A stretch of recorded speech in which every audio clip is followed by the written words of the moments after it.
Hey everybody, welcome to Rink-Wide Toronto, presented by Bodog. Make a play, Canada's choice for free casino games, sports odds, and poker strategies. David Alter coming to you live from Seattle, joined by Paul Hendrick in Madrid, Spain, to break down the Toronto Maple Leafs 5-1 victory against the Seattle Kraken to kick off a 5-game road stand. And Henny, this was a very unique experience here.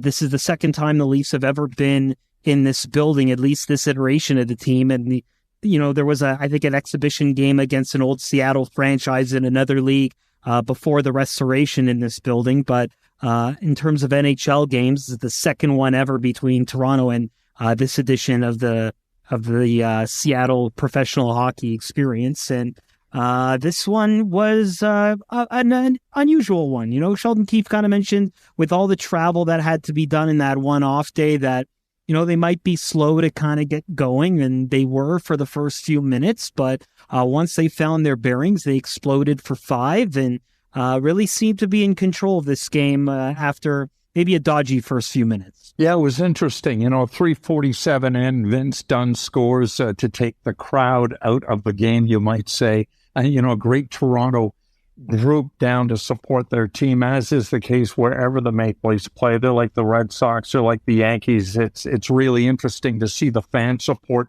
that I know the Blue Jays get when they go to play Seattle, and to see it in a hockey sense was really good as well. What stood out to me, Dave, is just the balance through all 4 lines, and you can say balance through the 3 defensive pairings as well. But the top 2 lines were humming, and you get a couple of changes via head coach Sheldon Keefe. But I think the main ingredient is Mitch Marner, and wherever he plays, good things are going to happen. We saw it with Auston here tonight. We've seen it with John Tavares in his career, in 47 goals in John's first season with the Leafs playing with Mitch. And we've seen it with Auston last year in 60 goals. And of course, Auston gets a chance to play with Mitch here tonight and gets back on track. One other thing I want to just talk about is just the trade since they received Achari and O'Reilly. The team is 4-1, and as good as the marquee player in this trade has been, Noel Achari tonight, 16 minutes, 14 seconds, 3 hits, 3 block shots, 9 of 10 on the draw. The bottom 2 lines just seem to have an identity, and we know what the identity is, obviously, with those top 2 lines. But it's the balance overall that really stood out for me in Seattle tonight. Yeah, you know what? That 4th line has been very consistent when you look at some of the underlying numbers in that 5-game stretch that you mentioned. Again tonight, 69% of the expected goals for when the Achari line was on the ice at 5-on-5. That was the second best line tonight. Auston Matthews' line, of course, as you mentioned, and as we've highlighted, that was the best line at 75%. And it was kind of funny because yesterday when we spoke to Sheldon Keefe at practice, he mentioned that, one of the main reasons he wanted to make this change is he wanted to see how William Nylander looked with Ryan O'Reilly and John Tavares, and that wasn't necessarily the intent of just trying to get Auston Matthews going, and that wasn't really so much of a concern. But here's what Sheldon Keefe had to say about Auston Matthews' 2-goal breakout tonight. Yeah, it's great to see. Obviously, that's the intent when you make the change, and you're thrilled to see it come together like that in terms of how they score, in terms of the jump that Auston had here tonight, being all around the net and all around the puck. But I thought, we got good and important goals all through the lineup, on different lines contributing, and good shifts from each line. I thought the second period, I'd like us to manage that better. There's some real long sequences in there where we couldn't get out of our end and got on our heels a bit. But I really liked our third period. Thought we took care of it well there. Yeah, they certainly did. I mean, at that point, when the Leafs have had those big leads, like, and he referenced the one in Buffalo where they jumped out to that big start with the Ryan O'Reilly hat trick and whatnot, the game kind of started to get away from them a little bit. And, with the exception of a few shifts here and there, it wasn't until the Leafs were kind of shorthanded in the third period that you thought, okay, maybe they can try and cut this and, this will start to resemble a closer game. But that didn't really happen tonight, did it, Henny? No, it didn't. And I mentioned, the balance on the four lines and the three defensive pairings. I know we're going to hear from Ilya Samsonov in the program. But that second period, he set the tone. The Leafs are able to chase Grubauer from the net in the second period on just 3 shots. At the other end of the ice, Toronto's goaltender faced 18. I thought he set the tempo there, and the team just came out and followed suit and picked up in the third period. So as good as the guys were in front of him, Ilya Samsonov was incredible. Certainly has bounced back from where he was a week ago, obviously, or a few days ago, coming off the flu bug, the stomach virus. And it's just really evident that this is Toronto's number one goaltender. Matt Murray has not played since January 17th. I'm looking forward to getting him back. The Leafs have to get him back. Samsonov, who has played 14 of the last 16 games for the Maple Leafs, is going to need a break along the way. But just to get back to what you've indicated and not wanting to jump the gun too much on the Leaf goaltending right now, is just the fact that it was just a balanced effort, and in that third period just sealed the deal. And that's what you want to see from your team. Toronto as well, 25-0-1 when scoring 4 or more goals. They did get the job done finally in that third period and gave up very, very little. And you had the foundation of that great goaltender between the pipes yet again for Toronto here tonight. Yeah, and of course, Auston Matthews breaking out for a pair of goals, certainly big for his confidence and just kind of feeling it. Sheldon Keefe mentioning yesterday that he's dug in defensively, regardless of the fact that he wasn't putting out goals, and some of the underlying numbers suggested that. But here is Auston Matthews after the game, after getting those 2 goals and being back on the score sheet. Yeah, I thought, a lot of good things out there for sure. I think, always helps to put a couple in the net, but I thought, we're just on the puck tonight, forcing turnovers on the other end and just staying honest, staying hungry. And, so it felt good to kind of get that momentum back, and obviously a big win for our team here starting off this road trip. You mentioned it. Mitch Marner, there was one play that I saw from an offensive standpoint where the Leafs were just kind of carrying the puck and trying to keep it from going into their own zone, but they forced it into the offensive zone there, and it was all Mitch Marner, just the wizardry that he was being able to put with the puck. And you can kind of see Auston Matthews feeding off that. And there was a reason why these two, for most of Sheldon Keefe's tenure as head coach, were paired together. Yeah, you've got the chef serving up the buffet table, and you've got the big diner at the other end just putting it away in Austin. And I think that's the way it's going to go. But, as the season progresses, the opposition's going to make tweaks here and there, and they're going to shut down various lines for whatever reasons. And the Matthews and Marner combination will get tested from time to time. They will in the postseason. Teams will find a way to do that. But now with the Ryan O'Reilly trade, Dave, you've got options at Sheldon Keefe now. He can look and say, well, you know what? We're going to shift this guy up here. We're going to move Nylander back over here, and you're going to have success. It always seemed as if the opposition were able to shut down Austin as Austin went. Maybe on a lot of nights the Leafs went. And now if Austin, in fact, is shut down, or as we have seen the last 5 or 6 games, it's not going to be a big problem because others can get the job done. And, I just like seeing the M&Ms together as opposed to apart. I just think when you've got the reigning MVP in your lineup, put him in a position to succeed. And the goals we saw here tonight, I mean, that setup from Mitch, cross ice, and a redirect tap in by Austin, I guess to make it 5-1 at that point in time, was just outstanding. And keep those guys together. They look good, and you can keep them together until it's not working, but that's not going to happen very much with 20-odd games left to play, 22 games to play. And I just like it. And then there's William Nylander, who just continues to do what he does. Wasn't an all-star, but things are coming together for this hockey club. You just got to stay healthy. Yeah, it's interesting, Henny, because I remember Marner and Matthews did get reunited for that one game against the Rangers, and it looked like there was going to be that continued stretch. But then, as we know, immediately after that game, 2 days later, before their next scheduled game, before they were about to take the ice for practice, the Maple Leafs announced that Matthews sustained a knee sprain.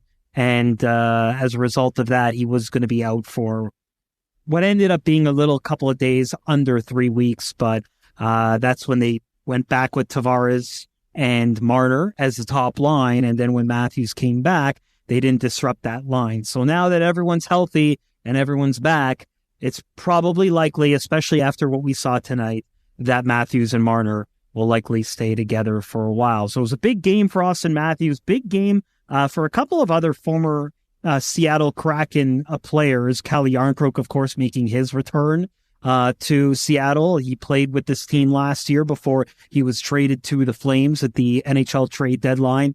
Also traded at the NHL deadline was Mark Giordano, the very first captain of the Kraken. They've not named a captain since he departed this franchise since then. And this was a big night, not only for the tribute video that he received here, but also becoming the all-time leader in blocked shots, with the caveat that that's only since 05-06, because that's when they started counting them for real, according to the league. But here is Mark Giordano talking about the record and actually being able to recognize the exact moment when he picked up that block shot to become the block shots leader. Yeah, I think it was it the one in the second when I off the foot? I think that was the first one, obviously, of the game. So I mean, you think about it in your head, it's something in the back of your mind, but again, it's not a glamorous record by any means, but I think it speaks to playing a long time and playing hard and playing the right way. So I don't take it too lightly. Mark Giordano, all class, and you can even hear the he's kind of laughing at the stat because, as he says there, it's not the most glamorous record. But certainly, as he said, it's something that shows that he plays the right way, and it's why he's still in the league at age 39, knows how to be in the right spots, and, kind of appropriate. He gets that mark, and he gets the recognition from the fans here, too. It was a really emotional decision for him where he couldn't stop from being selected in the expansion draft, but the franchise was first class about making him captain and making him feel at home here after spending his entire career up until that point with the Calgary Flames. Yeah, he's a class guy. And, 2,045 blocks, you don't underplay that kind of sacrifice. You talked about, hey, the first one off my foot. You're talking pucks off of varieties of his body and playing as long as he is. And, listening between the broadcasts and watching here from Madrid, but in just Joe Bowen bringing up the fact that, he's the 8th highest paid defenseman on the Maple Leafs. He's given the team a hometown discount, but you know what? This team's given him an opportunity to possibly win a Stanley Cup. And when you've been in the National Hockey League as long as Mark Giordano has, the opportunity not only to come home, but to play with a team like this, it's not about the money. We saw it with Jason Spezza. It wasn't about the money. It's an opportunity to come home and a chance to win the coveted Stanley Cup. So he's going to give it all he's got. He's 39 years of age. We talked about him earlier on in the season when he was playing all those minutes when Morgan was down. I think they're doing a good job of managing his minutes. It's going to continue, and they're going to need him to be effective as they head toward mid-April. So Leafs are fortunate to have him. I think Kyle's done a great job with managing his blue line, given the costs and whatnot. TJ Brody, team high 28 shifts tonight. Then you bring in Liljegren with 25, Justin Hall, another solid game.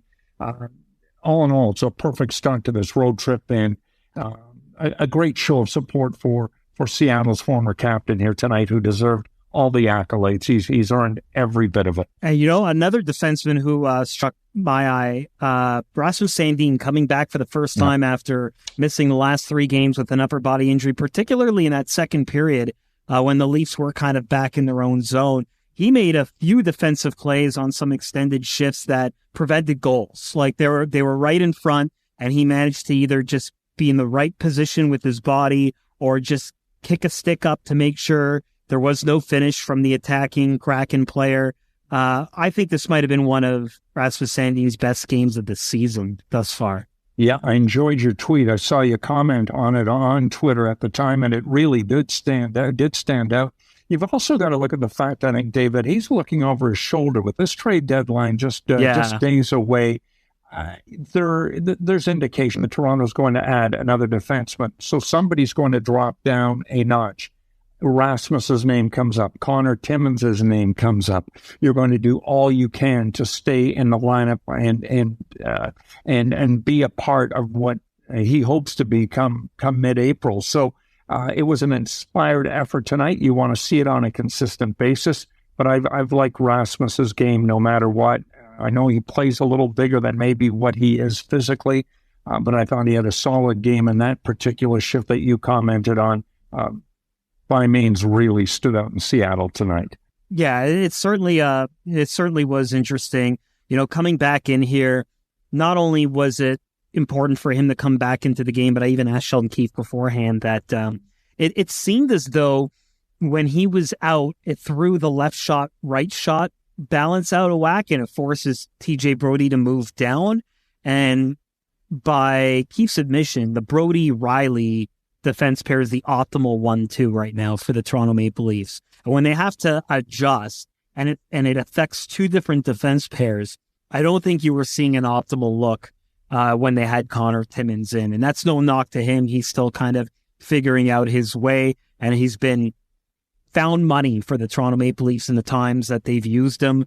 But when they've had to have that third right-handed shot and they move Brodie over to the left, I'm not really liking that look when they move Brodie away from Riley, and Riley doesn't have the consistent, strong defensive partner to kind of play with. So Rasmus Sandin coming back and being in that situation with Justin Hall, I thought did a really good job. Made Hall look good a couple times too in that situation where he was able to kind of bail out some pretty difficult situations for the Toronto Maple Leafs. All right, when we come back, we're going to talk about the continued evolution of John Tavares on the wing. And we're also going to hear from Ilya Samsonov. And, the Toronto Maple Leafs are playing the Tampa Bay Lightning in that first round by everything that we see right now. And during this podcast, recording of it, the Tampa Bay Lightning appear to have made a pretty big ad for that series. So we'll talk about that and more when we come back on Rink-Wide Toronto, presented by Bodog, Canada's home for casino games and sports odds where everyone goes to play. You're listening to Rink-Wide Toronto, pregame, postgame, every game.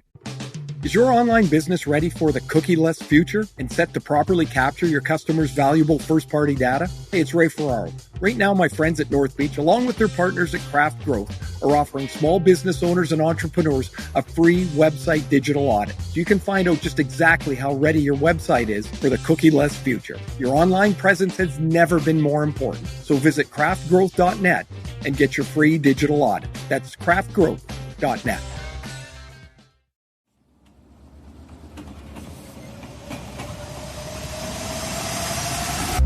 Naslund. We weren't afraid of facing any line or any deep pairing because we knew that we would generate offense. Bertuzzi. I was like, I can play in this league and I can play a big role in this league and I can be dominant if all the stars align. Morrison. There was a confidence that we believed if we went out and played the way we were capable of, we could score every shift. Their story in their words. Unreal West Coast Express. Available now on Apple, Spotify, or wherever you get your podcasts.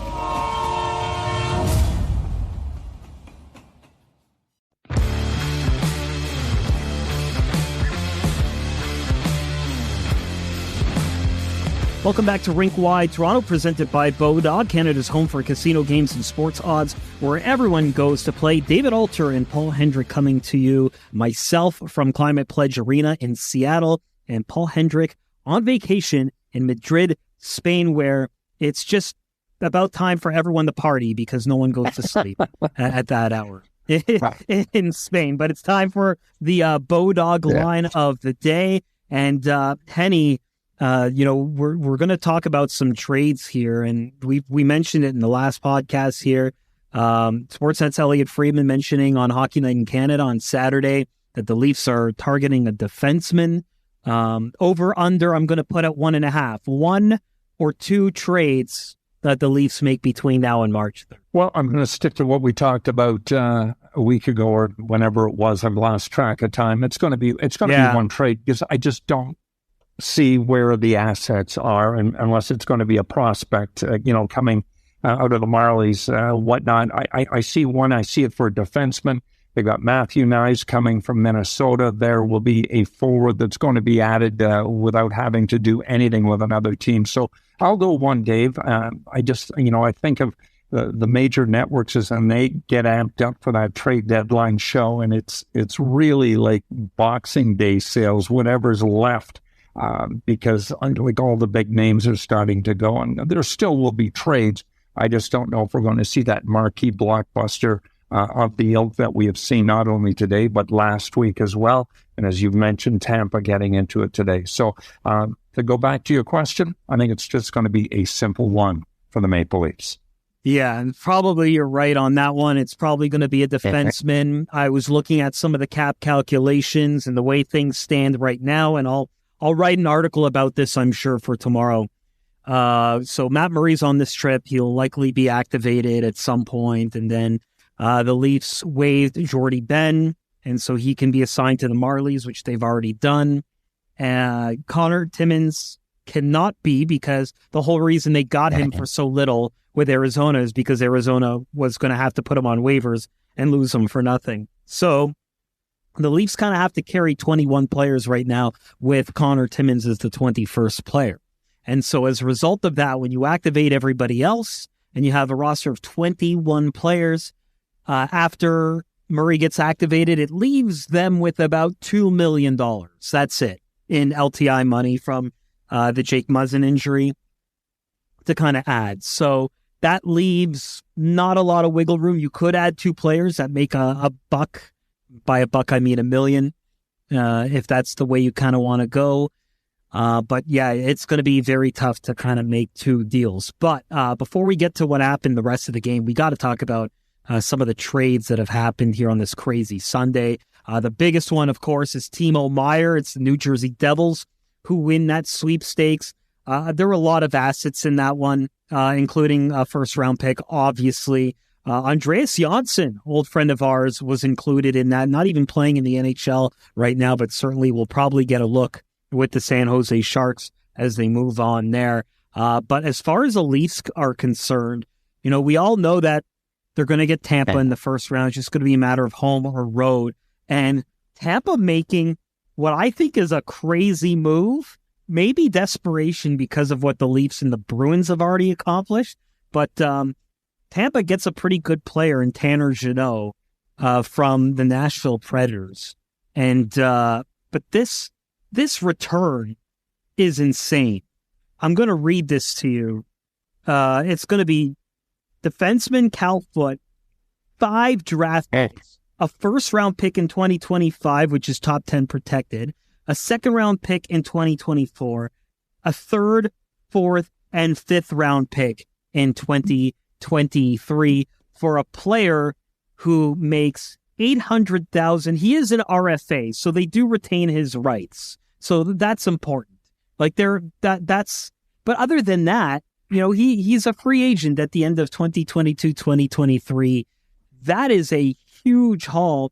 But again, Tampa, they've got their roster pretty much secured. If this guy is a proven bottom 6 that can be difficult to play against, then this makes a lot of sense because they're not really going to use those picks, and they are a team that is here now in that window after going to the Cup Finals for 3 years in a row and winning the first 2 of those. So I don't know. What do you make of this, Henny? Because that's going to shake the foundation of that first round series. Well, yeah, and I don't know whether there's something, injury-wise with a member of that bottom 6 that we don't know about and that they've got to look after by this trade. And even if that's not the case, the window of opportunity, we talk about it with Toronto and their players and contracts coming up in the next year. Well, we talk about with Boston, with that aging core up top in terms of Krejci and Patrice Bergeron and the window there.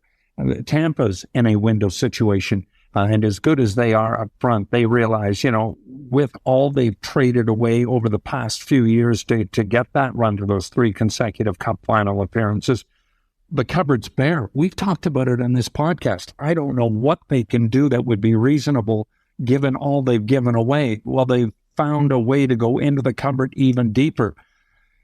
For a bottom 6 player, I don't see Kyle Dubas doing that. Never say never. I think they've done what they've had to do and still managed to maintain a semblance of some credibility draft-wise in the years to come, even though it's going to be light. But there are going to be some lean years with this franchise. But you know what? You look at teams like Buffalo and Detroit and how hard they're scrapping to get back into the dance. Ottawa sort of seemed to tease us at the beginning of the season. It's hard to get in there. And then once you're there and you've got a chance to succeed there, you do all you can. And the Lightning and Julian Brisbois have done exactly that. And they're going to be a lot to handle. It's going to be a hell of a first round.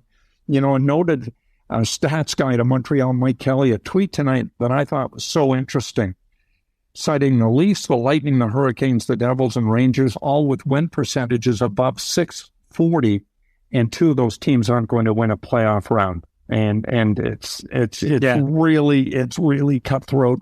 And as you've talked about on this podcast, it's an arms race, and you want to make sure you've got as much in the ammunition cache as possible to give you every possible Nick Paul kind of edge to win that series, to get you to the next round and live to fight for another day. So good on Tampa. It's going to be a hell of a first round series. No idea how it's going to go. But Tampa did all they could to make sure they're going to be in the stands for another possible 4th straight run. Not sure that's going to happen, though. I'm just looking at their forwards now. You got Nikita Kucherov, Braden Point, Steven Stamkos, Anthony Cirelli, Alex Killorn, Nick Paul, Vlad Namestnikov, Brandon Hagel, who they acquired at the trade deadline before, Ross Colton, Pierre-Edouard Bellemare, Corey Perry, Pat Maroon, and now Tanner Jeannot. Like, that is just death. That's where Noel Acciari is going to have to really earn the acquisition. There's going to be a lot of pressure on him to really, boost that bottom 4, because that bottom 4 looks nasty. And, we talked about the Leafs UFAs, but Alex Killorn, Vlad Namestnikov, Pierre-Edouard Bellemare, and Corey Perry, as well as Ian Cole, are going to be UFAs next year. So that's the story there. But let's get back to the game. John Tavares gets on the score sheet as well, matches his goal total for all of last season already. We talked about his struggles a lot last season, particularly at even strength. He's been super consistent this year. And now over 5 games, he's been asked to play the wing as Ryan O'Reilly comes up here. Sheldon Keefe says at some point we probably will see Tavares get back in the center position as they look to kind of fill the depth. But here's how number 91 has said he's been adapting to the role so far.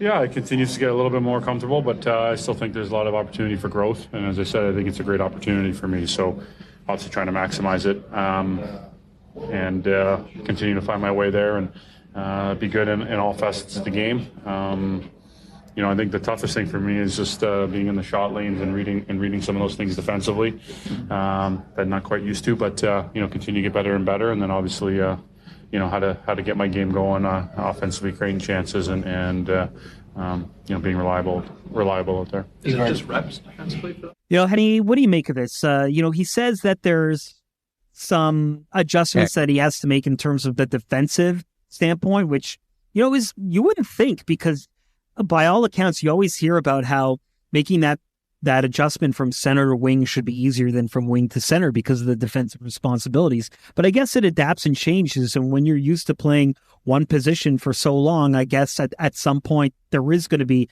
a bit of adjustments. So all accounts, it looks like he's doing fine in that spot. Yeah, 27 goals now on the season. And when you get a chance to adjust with great players on your line, namely Ryan O'Reilly and William Nylander, I think it's going to be okay. A few weeks ago, we talked about the Bodog goal performance and final tallies for JT. And I put him at 32, and I'm thinking that's probably where he might end up. The other adjustment has been on the draw. He took a couple, I think, tonight, not many, but Ryan O'Reilly won 7 of 10 draws and has won 50 of 68 since coming over 5 games ago. That's a whopping almost 74%. So I don't see much change. The adjustment's going to have to come on the wing. I think, given his speed, I think that's a perfect spot for him. And this is a world-class player, Dave. He's going to have no problems adjusting, given the quality of players he's playing with and just given the quality of player he is. And it's an expensive winger, but you're not looking at contract costs when you're trying to get a team able to compete for a Stanley Cup. So big on JT. I think it's going to be a nice, comfortable role for him. And if they've got to move him into the middle for whatever reason, they're going to be able to do it. But it's an abundance of riches. And as we saw on the draw, entirely Toronto, all 4 centers or 5 centers, if you want to include JT at that, had Toronto in great shape tonight. I think 61% of the draw against Seattle. Pretty tough when you're playing a team like Toronto and they've got the puck and you don't. Yeah, it certainly was a classic JT game in terms of freeing himself up, being responsible on the defensive side of things, and when William Nylander is playing with him, he seems to kind of take on some of those center responsibilities, even when he is a winger as well. That line didn't really have the best expected goals for share tonight compared to some of the other ones that we saw. But I think this is just going to be the beginning of some more changes that we see, as Sheldon Keefe has pointed out, between now and the end of the regular season. And I fully expect that we're going to see the 3 centers of Tavares, Matthews, not in that order, Matthews, Tavares, and O'Reilly at some point for the spread offense that they might do, particularly when they run into playoff situations where they don't have that last line change for the matchup. So that will be interesting as well. Well, speaking of interesting, Ilya Samsonov is always that, and he made 26 saves tonight here at Climate Pledge Arena to pick up the victory. And, he's been pretty solid since that little stretch of games with Chicago and Buffalo where he was kind of giving up some soft goals. But here he is about where his confidence level is at right now. Pretty good. I will win 3 games in a row, yeah. I didn't feel too much how to stop the pucks right now. I'm just a play and enjoy. We come to the road trip with the boys, and it's a good time. It's 25 friends has come to the road trip all together. Yes, so it will be fun. First game in Seattle. What stands out being here in the city? It's a nice city. There's a good view in the window. Maybe just for my room. Yes, it's nice. It's fans is so loud to a lot of us fans today and to Toronto fans. It's awesome. We play. Sometimes we come to the away game like a home game too. It's true. Were you in any sort of pain there in the third period when you went down? A little bit sore, but we'll be figured out. Yes. Yeah. It's okay. Nothing crazy. Yeah. And there you have it. So Samsonov feeling pretty good right now, and why wouldn't he? He has been a revelation for the Toronto Maple Leafs right now. When there have been some bad goals here and there, they haven't been timely. He's still getting results, and he doesn't look anything like Jack Campbell was during his struggles. So the Leafs had seemed to have found gold with Samsonov. Of course, the playoffs are going to be the measure of that, Henny, but with Matt Murray coming back, I'm curious to see how this dynamic goes with Samsonov really kind of grabbing the reins as the team's number 1 right now. Yeah, no doubt, Dave. He's 10-3-1 in his last 14 appearances for the Maple Leafs. And the big concern, of course, is we know what he can do in home ice. He's been virtually perfect. It's just what he can do on the road. Leafs play 14 of their last 20 games on the road. But if tonight is any indication, and even the Chicago game, he battled. He made saves late in the game to give Toronto at least a chance to stay in contention. He wasn't feeling great at all, but I like his compete level. And right now, he's Toronto's 1 goaltender. Number 2 is definitely Matt Murray. And for a good chunk of the season, at least into December, it was 1A, 1B. Now, because of injury to Matt and what Ilya's been able to do, he's taken over the reins. But I think we're going to see some more of Matt Murray here as he gets a chance to get back into his groove and to get some fluidity to his game, that he's going to be able to push Ilya for more starting minutes. But I think it's another good situation in terms of Sheldon Keefe and the depth that he's got at this position. Yeah, the Leafs have back-to-back games in Alberta. It would shock me if he didn't get the start on March the 2nd against the Calgary Flames. He's eligible to come off long-term injured reserve on February 28th, so it would fit right into that. And, Matt Murray, when he speaks to the media like he did yesterday, doesn't really give a lot of details, but did say that he feels good and ready. And whenever A, the medical team, and B, the coach want him in, he's ready to go. So I think that's what you really need to hear from him after a couple of false starts in his season in terms of injuries. Go first with the adductor and now with the ankle. And certainly he's kind of have to shake off the injury-prone element. They're trying to rebuild him here, and so he will get back in at some point. And we will get back into podcasting for the Leafs' next game on March 1st against the Edmonton Oilers. The Toronto Maple Leafs defeat the Seattle Kraken 5-1 at Climate Pledge Arena. You've been listening to Rink-Wide Toronto, presented by Bodog, Canada's choice for free casino games, poker tips, and sports odds. Rink-Wide Toronto, pregame, postgame, every game. Hey, it's Ray Ferraro and Darren Drager from the Ray and Dregs Hockey Podcast. Dregs, we're getting into your favorite part of the year. It's insider season. Yeah, the March 3rd trade deadline is in sight, and general managers' phones are ringing as front offices are trying to figure out what they're doing, buyers, sellers, and the storylines, Ray, and the trade rumors, they're blowing up now across the league. Yeah, we got it all covered, Dregs, along with the top hockey guests, twice weekly, here on the Ray and Dregs Hockey Podcast. Check us out everywhere you get your podcasts.